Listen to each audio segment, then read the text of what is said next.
From Washington, the McLaughlin Group, the American original. For over 3 decades, the sharpest minds, best sources, hardest talk. Issue 1, Mr. Modi comes to Washington.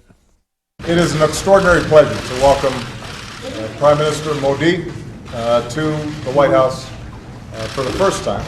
It is critical for us to continue to deepen and broaden the existing framework of partnership and friendship that already exists. I'm happy that we are meeting here just a few days after the Indian and the US missions reached Mars around the same time. So after the India-US summit on Mars, we are meeting here on Earth. This happy coincidence captures the potential of our relationship. Newly elected Indian Prime Minister Narendra Modi capped a 5-day U.S. trip this week with a working dinner with President Obama and an overnight stay at the White House. In New York, Modi met with Fortune 500 CEOs and courted investors with his ambitious program to modernize India's economy. India is a democracy the size of Western Europe, with a population of over 1,250,000,000. It has figured in Washington's Asian Great Game since the presidency of George W. Bush. In 2001, President Bush lifted sanctions imposed by the U.S. on India after that country secretly developed and tested a nuclear bomb in 1998. Lifting the sanctions set the stage for President Bush's policy of pursuing a strategic relationship between India and the U.S. to counter China's growing influence. Alongside a standing army of over 1.3 million soldiers, India has around 100 nuclear weapons. Last month, India displayed its technological prowess by sending a satellite to Mars. President Obama wants India to play a prime role in his Asian pivot. For his part, Mr. Modi seems receptive. Under the foreign policy he calls, quote, look east, link west, Modi affirmed that the U.S. and India could build a genuine strategic alliance. I have a one-word answer. Yes. And with great confidence, I say yes. Question, how much progress was made in India-U.S. relations this week, Pat Buchanan? Considerable, John, but look, Mr. Modi, up until a little while ago, was on our watch list for virtually having been a war criminal when it was believed that he had been indifferent to a massacre of Muslims. How many years ago? That was about in 2002, I think, and I think he's been on well, that that's 12 list years since ago, then. Pat. Yeah, well, he's been off it now, but there is a budding relationship between the United States and India. Clearly, India looks to the Indian Ocean where the Chinese Navy is. The Chinese control parts of his territory they took 50 years ago. He's a democracy. We are no threat to India, and we can offer him something, and he can offer us something. But you can't exaggerate this strategic relationship. This is not a military ally. We have far more important geostrategic relationships with Russia and with China and with countries like Iran than we do with India. Don't forget the BRIC nations. What are they? They're Brazil, Russia, India, China, and South Africa. Right. What's the relationship of Russia to India today? Russia was a Cold War ally of India's when we were an ally of Pakistan's, and this is one of the problems with this Indian relationship. The Pakistanis are really paranoid about India. It's their central concern. And this meeting here, my guess is, has probably caused some problems up in Rawalpindi. Eleanor. Well, India is a peaceful nuclear power, and it's an emerging economic powerhouse. It will be. Business in this country loves India, and they're looking to open more markets.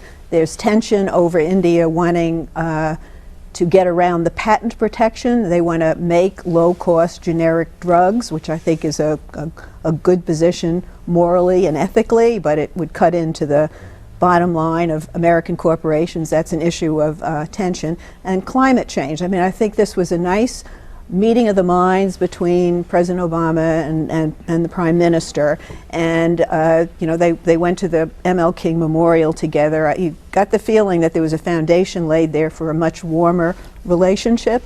But in terms of climate, India is giving nothing. They basically say they won't deal with it for 30 years, that the U.S.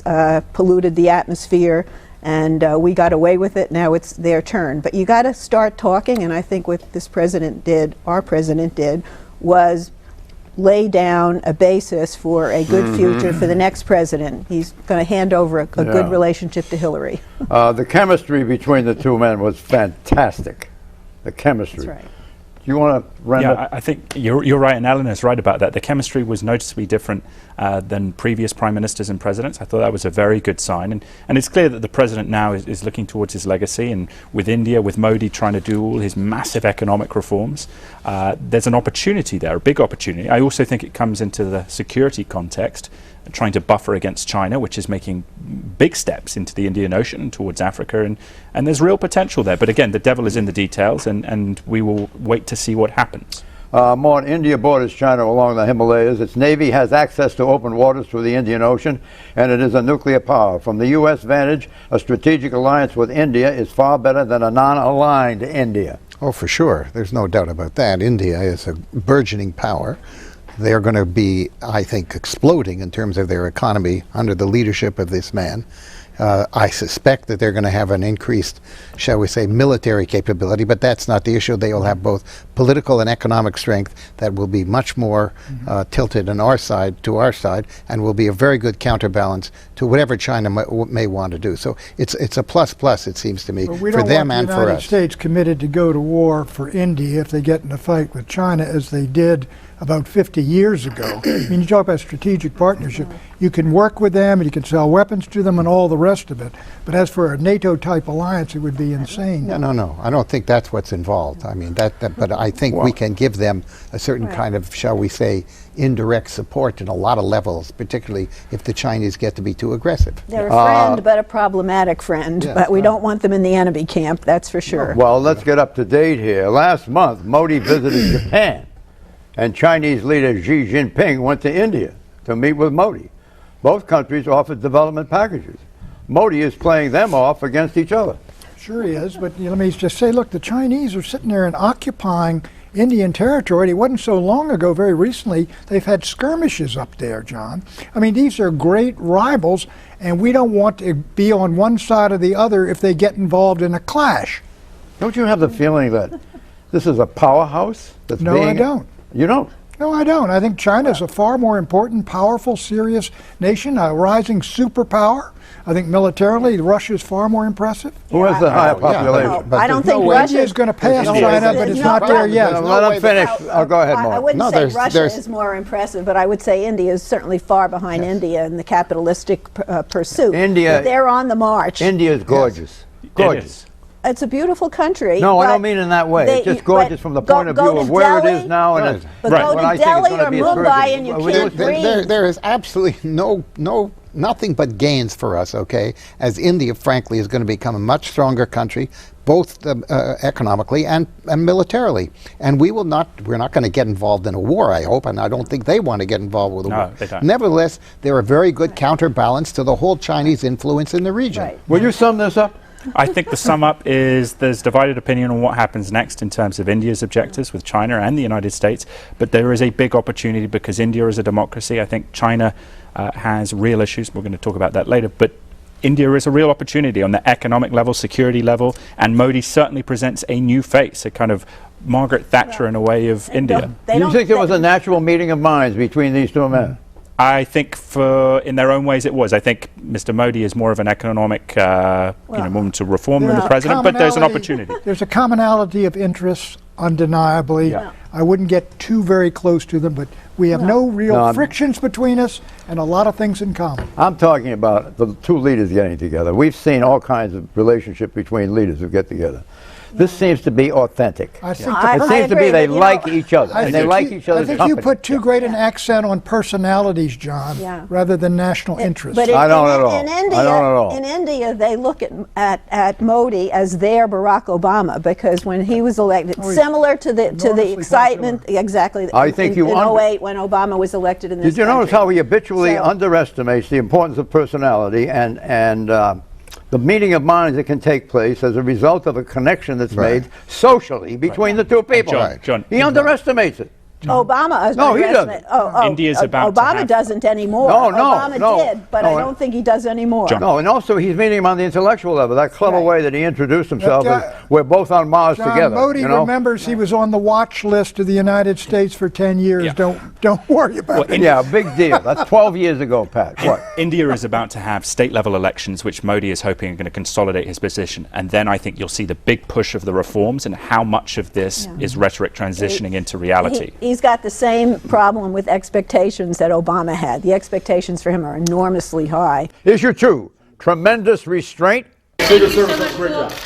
I appreciate it, guys. I'm We're moving out grateful the same for the door. sacrifices they make on my behalf, on my family's behalf. President Obama praised the Secret Service last week after the arrest of 42-year-old Iraq War veteran Omar J. Gonzalez for climbing the fence at the White House and sprinting into the executive mansion. This week, the House Oversight Committee took a different perspective on the Secret Service when they grilled its director, Julie Pearson, about the security breach. Despite the security lapses which allowed intruder Gonzalez, armed with a knife, to reach deep inside the White House to the threshold of the Green Room, the Secret Service nevertheless issued a press release praising its handling of the intrusion as exhibiting, quote, tremendous restraint and discipline, unquote. And there's more tremendous restraint. 3 days before Gonzalez's fence-jumping incursion, the Secret Service let an armed security guard with prior criminal convictions for assault board an elevator with President Obama. The man, a contract employee at the Centers for Disease Control, proceeded to take pictures in the elevator and did not obey when told to desist. The Secret Service did not realize the man had a loaded weapon with him in the elevator until later.